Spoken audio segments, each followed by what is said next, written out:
नमस्कार, स्वागत है आप सभी का। मैं हूं कृतिका और देश का सबसे भरोसेमंद चैनल डीडी न्यूज पर लेकर हाजिर हूं आपका अपना पसंदीदा शो खबरों का सरपंच न्यूज पंच।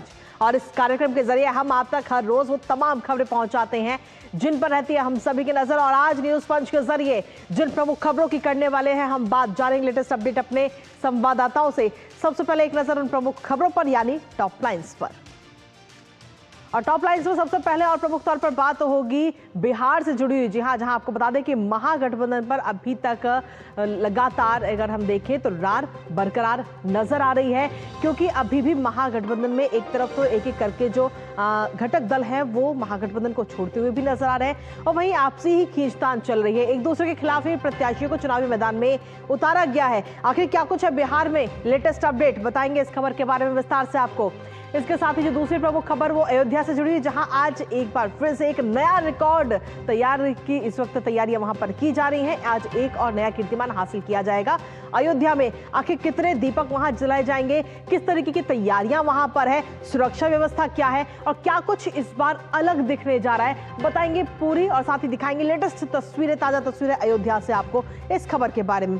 साथ ही तीसरी प्रमुख खबर अंतर्राष्ट्रीय जगत से जुड़ी हुई। जी हाँ, डोनाल्ड ट्रंप का लगातार विरोध हो रहा है और ये विरोध अलग देश में नहीं बल्कि उन्हीं के देश में यानी कि अमेरिका में ही अलग अलग शहरों में उनके खिलाफ विरोध प्रदर्शन हो रहा है, उनके खिलाफ रैलियां निकाली जा रही हैं। और क्यों आखिर हजारों की तादाद में जो लोग हैं वो सड़कों पर उतर आए हैं डोनाल्ड ट्रंप के खिलाफ, बताएंगे इस खबर के बारे में भी विस्तार से आपको। तो चलिए शुरुआत करते हैं पहली और प्रमुख खबर के साथ। तो पहली और प्रमुख खबर बिहार से जुड़ी, जहां आपको बता दें कि बिहार विधानसभा चुनाव में दूसरे चरण के लिए नामांकन का कल अंतिम दिन है, लेकिन महागठबंधन में सीटों के बंटवारे पर अभी तक अंतिम फैसला नहीं हो पाया है। घटक दलों के बीच तनाव इस कदर है कि महागठबंधन में टूट की आशंका भी जाहिर हो रही है। पशुपति कुमार पारस की राष्ट्रीय लोक जनशक्ति पार्टी गठबंधन से अलग हो चुकी है और अब झारखंड के मुख्यमंत्री हेमंत सोरेन की पार्टी झारखंड मुक्ति मोर्चा ने भी 6 सीटों पर चुनाव लड़ने की घोषणा कर दी है। अब अगर झारखंड मुक्ति मोर्चा अपने दावे पर कायम रहा तो 20 से ज्यादा सीटों पर एनडीए के बदले महागठबंधन के घटक दलों के बीच ही ये मुकाबला देखने को मिलेगा। तो वहीं चुनाव में टिकट नहीं मिलने से कांग्रेस नेताओं की नाराजगी भी इस समय अब खुलकर सामने आ रही है।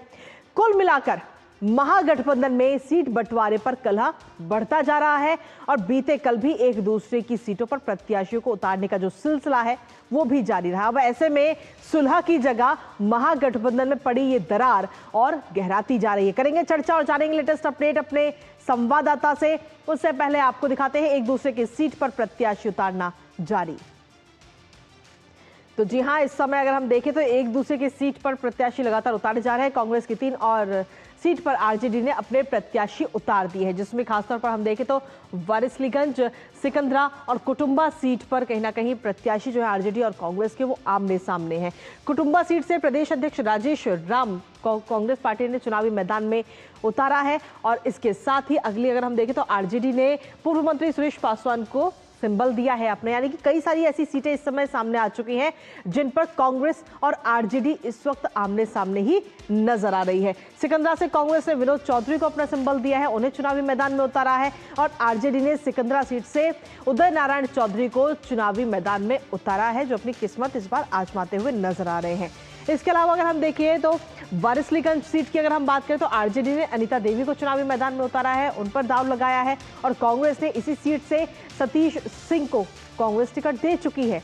तो ऐसी ही कई सारी सीटें हैं जहां पर आरजेडी और कांग्रेस इस समय आमने सामने नजर आए, जो खुलकर ये बता रही हैं कि महागठबंधन में रार की जो स्थितियां हैं वो जस की तस बनी हुई हैं। हालांकि महागठबंधन के जो घटक दलों के नेता हैं वो तमाम बातें कह रहे हैं कि कोई परेशानी नहीं है, सारी चीज़ों पर बात हो चुकी है, लेकिन उसके बावजूद भी अटकलें अलग ही दिख रही हैं। महागठबंधन से अब झारखंड मुक्ति मोर्चा ने भी किनारा कर लिया है। झारखंड मुक्ति मोर्चा ने भी अब झटका इस वक्त महागठबंधन को दे दिया है और अकेले चुनाव लड़ने का ऐलान झारखंड मुक्ति मोर्चा की तरफ से कर दिया गया है। 6 सीटों पर अकेले झारखंड मुक्ति मोर्चा जो है वो चुनाव लड़ेगा, जिसमें सीधे तौर पर चकाई, धमदाहा, कटोरिया सीट इस पर जिन पर वो झारखंड मुक्ति मोर्चा अकेले ही चुनावी मैदान में उतर रहा है। इसके साथ ही मनिहारी, जमुई और पिरपैंती सीट भी इसमें शामिल है, जिन पर जेएमएम अकेले चुनावी मैदान में ताल ठोकता हुआ नजर आ रहा है। यानी कि महागठबंधन से अब झारखंड मुक्ति मोर्चा भी अलग हो चुका है और झारखंड मुक्ति मोर्चा ने आरजेडी पर सीधे तौर पर वादा खिलाफी का ये आरोप लगाया और ये आरोप लगाते हुए उसने अपना महागठबंधन से इस समय किनारा कर लिया है। लेकिन जहां एक तरफ अगर हम देखें तो महागठबंधन में सिर्फ आरजेडी और कांग्रेस के बीच में रार नहीं नजर आ रही, बल्कि इसके अलावा और भी पार्टियां हैं जो धीरे धीरे इन सब चीजों को देखते हुए, परिस्थिति को देखते हुए दूरी महागठबंधन से बना रही हैं। वहीं टिकट ना मिलने पर कांग्रेस के नेता वो भी नाराज हो रहे हैं। कांग्रेस के नेता नाराज हैं और प्रेस कॉन्फ्रेंस कर रहे हैं। पटना में संयुक्त प्रेस वार्ता करके उन्होंने नाराजगी जताई है और खासतौर पर गजानंद शाही और आनंद माधव ने यह प्रेस वार्ता की है, जिसके जरिए उन्होंने अपनी नाराजगी जताई टिकट बंटवारे को लेकर के। प्रदेश प्रभारी और प्रदेश अध्यक्ष पर सीधे तौर पर निशाना साधा है। तो महागठबंधन में घटक दलों के बीच में आपसी खींचतान तो है ही, लेकिन वहीं कांग्रेस की अगर हम बात करें तो कांग्रेस के भीतर भी कलह की स्थिति बनी हुई है। केंद्रीय नेतृत्व को गुमराह करने का आरोप भी दोनों की तरफ से लगाया गया है। रिसर्च सेल के जो प्रभारी हैं आनंद माधव, उन्होंने इस्तीफा भी दे दिया है और साथ ही कई कांग्रेस के नेताओं ने बिहार में अपनी पार्टी से भी इस्तीफा दे दिया है। तो सीधे तौर पर बिहार में महागठबंधन की स्थिति परिस्थिति जस की तस बनी हुई है। चीजें अभी तक साफ नहीं हो पाई हैं। सीट शेयरिंग को लेकर खासतौर पर कोई फॉर्मूला अभी तक सेट नहीं हुआ है, क्योंकि कई सारी सीटें ऐसी हैं जहां पर आरजेडी और कांग्रेस ने आमने सामने ही उम्मीदवार उतारे हैं चुनावी मैदान में। हमारे साथ हमारे सहयोगी पटना से कुमार आलोक इस समय जुड़े हैं, सीधा उनका रुख करेंगे।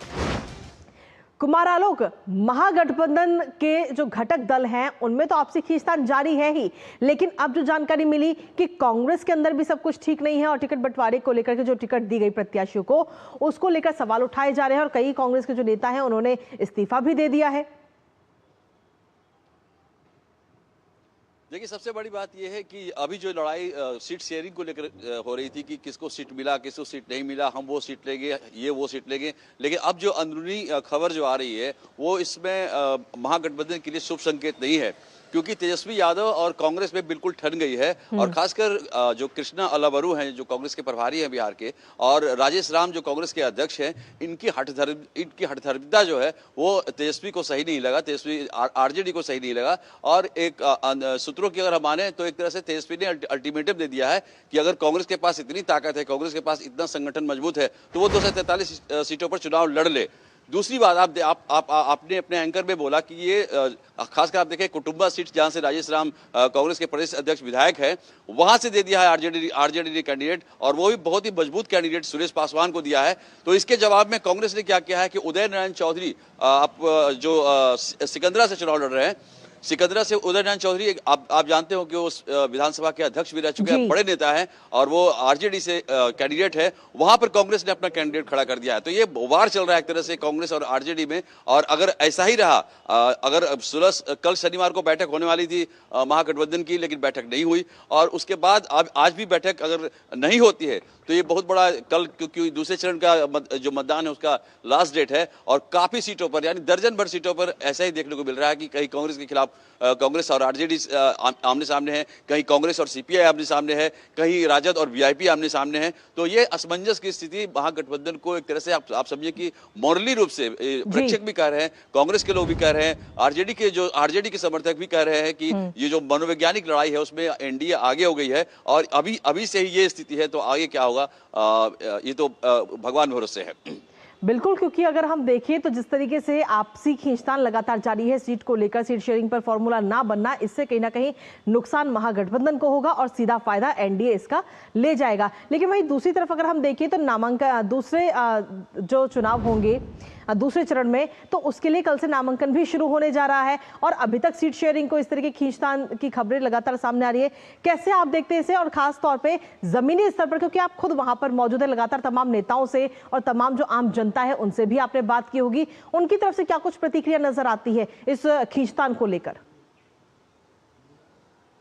देखिए कांग्रेस के जो नेता है, जो बड़े नेता हैं, लेकिन अपना नाम न बताने की शर्त पर वो कहते हैं कि कांग्रेस जो महागठबंधन एक जो शुरू में लग रहा था कि एक मजबूती के साथ वो चट्टानी एकता के साथ चुनाव लड़ेगा एनडीए के खिलाफ, लेकिन जो स्थिति इस समय बन रही है महागठबंधन में, एक तरह सिर्फ फुटबॉल जो देखने को मिल रही है, उससे यही लगता है कि हम जीती हुई लड़ाई हारने के कगार पर आगे खड़े हो गए हैं।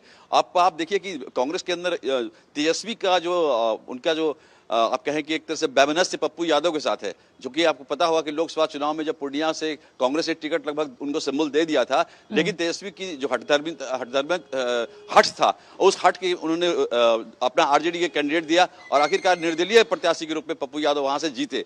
तो पप्पू यादव ने कांग्रेस में जहां जहां उन्होंने सिफारिश करके टिकट दिया है, वहां पर आरजेडी ने अपना कैंडिडेट उतार दिया है, चाहे वो वैशाली सीट हो, चाहे वो मधेपुरा सीट हो, जो पप्पू यादव के कहने से सीट दिया गया, क्योंकि पप्पू यादव और तेजस्वी में पुरानी अदावत है। दूसरी चीज है कि यहाँ पर इस बार जो आप कहें कि भूरा बाल साफ करो लालू जी का जो नारा था 90 के दशक में, यानी कि फॉरवर्ड जातियों के खिलाफ ये नारा था, लेकिन इस बार फॉरवर्ड जातियों को आरजेडी ने काफी तरजीह दी है, भूमिहारों को टिकट दिया है, जिससे बहुत बेबनस था आरजेडी का, जो ठाकुर समुदाय से लोग हैं उनको सीट दिया है, और कई सीट ऐसे हैं जहां पर यादव बहुल्य सीट है और वहां से भूमिहार को टिकट दिया गया है, जैसे जहानाबाद सीट है, वहां पर भारी विद्रोह हो रहा है। आरजेडी के जो समर्पित कार्यकर्ता है वहां पर भारी विरोध कर रहे हैं कि ये कैसे हो गया, क्योंकि आरजेडी का गढ़ माना जाता है जहानाबाद, और वहां से भूमिहार कैंडिडेट को आरजेडी का प्रत्याशी बनाया गया है। तो एक तरह से पूरी तरह से असमंजस की स्थिति है। अगर इस असमंजस को निवारण नहीं कर पाया महागठबंधन, तो महागठबंधन मॉरली रूप से आप कहे कि अभी से उन्हें लगता है कि हार मान ली है। बहुत बहुत शुक्रिया कुमार आलोक, तमाम जानकारी हमारे साथ साझा करने के लिए, इस महत्वपूर्ण खबर से जुड़े हुए। तो कुल मिलाकर महागठबंधन में अगर समय रहते ही इस पूरे मामले को, या यूं कहें कि इस कलह को नहीं सुलझाया गया, तो आगे चीजें और ज्यादा खराब होती हुई नजर आएगी, जिसका सीधा असर चुनाव पर पड़ता हुआ नजर आएगा। रुकेंगे एक छोटे से ब्रेक के लिए, ब्रेक के उस पार भी न्यूज पंच लगातार जारी। कभी नाच गाना और बेहतरीन खाना, कभी सास बहू की नोक-झोंक में स्वाद का मुस्कुराना, कभी रिश्तों में मुस्कुराहट और स्वाद भरना। असली मसालों का उपहार MDH बनाए खास हर त्योहार, क्योंकि हर रिश्ता है स्वाद से जुड़ा। आइए मनाए खुशियों की दीपावली MDH मसालों वाली। जब धरती चीर कर निकलता है लोहे का पत्थर और मिलता है मोंगिया के जोश से, फिर तपता है, पिघलता है और बनता है फौलाद। अब होता है सरिया सारी खूबियों के साथ। मोंगिया स्टील, मजबूत देश का मजबूत सरिया। और ब्रेक के बाद एक बार फिर से स्वागत आप सभी का। रुक करेंगे अब हमारी अगली महत्वपूर्ण खबर का। भव्य, दिव्य और अलौकिक दीपोत्सव के लिए अयोध्या पूरी तरह से तैयार है। जी हां, भगवान श्री राम की नगरी अयोध्या आज एक बार फिर से एक नया कीर्तिमान हासिल करने जा रही है। दरअसल आज अयोध्या में भव्य दीपोत्सव का आयोजन करने के लिए तैयारियां जोरों शोरों से हो रही हैं, जिसके जरिए एक बार फिर से विश्व रिकॉर्ड बनाने की तैयारी है। और इस आयोजन की भव्यता में संस्कृति के अलग अलग रंगों पर देश विदेश सभी जगह के लोगों की निगाहें इस समय टिकी हुई हैं, क्योंकि अयोध्या के 56 घाटों पर 30 लाख दिए एक साथ जलाए जाएंगे और जिन्हें जला करके गिनीज बुक में एक नया रिकॉर्ड बनाया जाएगा। हालांकि 26,01,101 दिए के साथ ही ये नया वर्ल्ड रिकॉर्ड तैयार हो जाएगा। और इस भव्य आयोजन में देश विदेश से कलाकार अपनी प्रस्तुति भी देंगे, जहां एक तरफ दियों की रोशनी तो वहीं दूसरी ओर पूरा शहर रंग बिरंगी लाइटों से सजा हुआ है। अब इतने बड़े आयोजन के लिए कैसी है वहां की तैयारियां और क्या कुछ है सुरक्षा व्यवस्था, बताएंगे आपको, साथ ही वहां की ताजा तस्वीरें भी आपको दिखाएंगे। लेकिन सबसे पहले आपको दिखाते हैं अयोध्या में हर साल नया रिकॉर्ड। जी हां, हर साल एक नया रिकॉर्ड वहां पर हासिल किया जाता है। संस्कृति और श्रद्धा का अलग रंग हर साल दिवाली के मौके पर नजर आता है। और इस बार की अगर हम बात करें तो 56 घाटों पर 30 लाख से ज्यादा दिए वहां पर आज जलाए जाएंगे और एक नया गिनीज बुक वर्ल्ड में नाम दर्ज किया जाएगा। 26,01,101 दिए से वर्ल्ड रिकॉर्ड का जो ये कीर्तिमान है उसे हासिल किया जाएगा। हालांकि इससे पहले यानी कि 2024 में, पिछले साल की अगर हम बात करें तो 25,12,000 से ज्यादा दिए तब जलाए गए थे। 2024 में ये रिकॉर्ड बनाया गया। और 2023 की अगर हम बात करें तो 2023 में 22,23,000 से ज्यादा दिए तब चलाए गए थे। 2022 में करीब 15,77,000 दिए जलाए गए। तो हर साल ये कीर्तिमान जो है वो बढ़ता जा रहा है और लगातार एक के बाद एक रिकॉर्ड हासिल करता हुआ उत्तर प्रदेश नजर आ रहा है। हालांकि इसके साथ ही आपको बता दें कि कोई चूक नहीं होगी, क्योंकि सुरक्षा व्यवस्था वहां पर जोरदार नजर आ रही है। बड़े अधिकारी लगातार निरीक्षण कर रहे हैं और जगह है, जो घाट है, वहां पर पहुंच करके तमाम जो सुरक्षा व्यवस्था है उनका जायजा ले रहे हैं। डीएम हैं, एसपी हैं, आईजी हैं, वो लगातार जमीनी स्तर पर उतर करके तमाम तैयारी, तमाम सुरक्षा व्यवस्था का जायजा लेते हुए नजर आ रहे हैं। इसके साथ ही सीसीटीवी और ड्रोन के जरिए भी लगातार मॉनिटरिंग इस समय वहां पर की जा रही है, ताकि किसी भी प्रकार की कोई चूक ना हो और जो मेहमान आज वहां पर पहुंचेंगे उनकी सुगमता को सबसे बड़ी प्राथमिकता इस समय वहां पर दी गई है। तो सीधे तौर पर वहां पर तैयारियां लगातार की जा रही हैं, जोरों शोरों से ये तैयारियां चल रही हैं। वहां की जो लेटेस्ट तस्वीरें हैं वो भी आपको दिखाएंगे, लेकिन इसके साथ ही एक ऐसा नजारा भी इस बार आपको वहां पर देखने को मिलेगा जिसको देखते ही आप मंत्रमुग्ध हो जाएंगे और आपको लगेगा कि आप त्रेता युग में ही इस वक्त हैं। बिल्कुल एक ऐसा नजारा वहां पर आज देखने को मिलेगा और उसे सेल्फी पॉइंट भी बताया गया है। लेकिन फिलहाल सुरक्षा की दृष्टि से अगर हम देखें तो सीधे तौर पर सुरक्षा का ध्यान रखा जाएगा और कोई चूक नहीं होगी। आगंतुकों की सुगमता को भी प्राथमिकता दी जा रही है। और कुल मिलाकर अगर हम देखें तो कई सारी तस्वीरें अलग अलग वहां से सामने भी आ रही हैं। सुरक्षा व्यवस्था का भी ध्यान रखा जा रहा है और 1 लाख एक साथ जब इतने सारे दिए, 26 लाख से ज्यादा दिए जब एक साथ जलेंगे 56 घाटों पर अयोध्या की, तो एक अलग ही मंत्रमुग्ध करने वाली तस्वीर वहां से निकलकर सामने आएगी। हमारे साथ हमारे सहयोगी रामेंद्र इस वक्त जुड़ रहे हैं, सीधा उन्हीं का रुख करेंगे ताजा अपडेट के लिए। रामेंद्र, सबसे पहले तो आप वहां की तस्वीरें दिखाइए, क्योंकि हम सब तो इस वक्त यहाँ मौजूद है और आप खुद वहां पर जाकर के लोगों से भी बात कर रहे हैं और इस भव्य आयोजन के खुद साक्षी भी बन रहे हैं। रामेंद्र, देखिए कृतिका, मैं प्रयास करूंगा कैमरामैन से कहूं, मैं श्री राम भगवान का जो मंदिर का द्वार है उस पर खड़े हैं, वो तस्वीरें दिखाएं कि किस तरह मंदिर को सजाया गया है। शंकराचार्य की तस्वीर लगी है, भगवान श्री राम को दर्शाया गया है और जो लोग आ रहे हैं, जो श्रद्धालु आ रहे हैं, जो सनातन धर्मावलंबी आ रहे हैं, उनका स्वागत किया गया। पूरा फूल मालाओं से सजाया गया। अयोध्या के जो दोनों किनारे हैं वो भी फूल मालाओं से सजाए गए हैं और देश दुनिया से आने वाले जो श्रद्धालु हैं, जो सनातन धर्म को मानने वाले हैं, वो ये जो विजय पर्व की यात्रा है उसमें शामिल होना चाहते हैं, जो दीपोत्सव उसमें शामिल होना चाहते हैं। कहा जाता है कि लंका विजय के बाद जब भगवान श्री राम अयोध्या आए थे तब दीपोत्सव पर्व आयोजित किया गया था। त्रेता में किस तरीके से आयोजित किया गया था ये किसी ने नहीं देखा, लेकिन ये जरूर देखा जा रहा है कि शायद उससे बेहतर व्यवस्था की गई है और जिस तरीके से पूरी अयोध्या को सजाया गया, सरयू घाट से लेकर चाहे राम कथा पार्क हो, सरयू घाट हो, राम की पैड़ी हो या अयोध्या के जो रामपथ है, जहां भी आप जाओगे वो सारी चारों तरफ सजाया गया है। अयोध्या वासी भी प्रसन्न और आप देख रहे होंगे किस तरीके से जो श्रद्धालु लगातार आ रहे हैं, अनवरत चले आ रहे हैं। सभी भगवान राम को नमन करना चाहते हैं, उनके चरणों में नमन करना चाहते हैं, आत्मसात करना चाहते हैं प्रभु श्री राम को कि यहाँ से कुछ लेकर जाए। कृतिका, इसके साथ ही रामेंद्र, अगर हम देखें तो आज शाम की तस्वीरों का तो हम सभी बेसब्री से इंतजार कर रहे हैं, क्योंकि तैयारियां जोरों शोरों से वहां पर चल रही है। जब और खास वक्त वो होगा, वो ऐतिहासिक क्षण जब 30 लाख से के करीब दिए वहां पर जलाए जाएंगे एक साथ। हालांकि रिकॉर्ड की अगर हम बात करें तो वो 26,01,101 से रिकॉर्ड भी बन जाएगा। तो वो तस्वीर एकदम अलौकिक होगी, मंत्रमुग्ध करने वाली होगी। इसके अलावा वहां पर और कौन कौन सी झांकियां, झलकियां नजर आने वाली हैं आज? देखिए कृतिका, अभी थोड़ी देर बाद जो रामपथ है इसी से झांकियां, भव्य झांकियां निकाली जाएंगी, जो भगवान राम के जो सारे अलग अलग चरित्र हैं उनको दिखाएंगी और ये झांकियां राम कथा पे जाकर के रुकेंगी, जहां भगवान श्री राम का राज्याभिषेक मुख्यमंत्री करेंगे और उसके बाद वहां से ये राम की पैड़ी जाएंगे, जहां ड्रोन कैमरों के द्वारा आप देखेंगे कि जो भगवान राम जी का चरित्र है वो नदी के किनारे ड्रोन कैमरों द्वारा दर्शाया जाएगा। लेजर लाइट से दर्शाया जाएगा कि राम कथा क्या है उसको दर्शाया जाएगा, रामलीला का मंचन होगा। तो इस तरीके से कई आयोजन है जिनको लोग देखेंगे और एक बड़ी बात क्या है कि निरंतरता से प्रगति करती अयोध्या अपने मार्ग पर अग्रसर है। ये 8वां दीपोत्सव है, अगर इसको आप देखिए तो स्टेप बाय स्टेप आगे बढ़ते चले जा रहे हैं। ये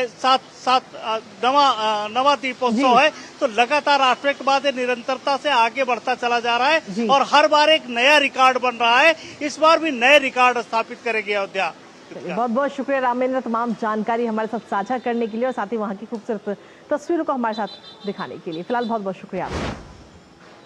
और इसी के साथ चलिए अब रुक करते हैं हमारी तीसरी महत्वपूर्ण खबर का, जहां अमेरिकी राष्ट्रपति डोनाल्ड ट्रंप ने जब से पदभार संभाला है तब से किसी ना किसी वजह से वो लगातार चर्चा में बने रहते हैं। कभी टैरिफ को लेकर तो कभी शांति दूत बनने को लेकर।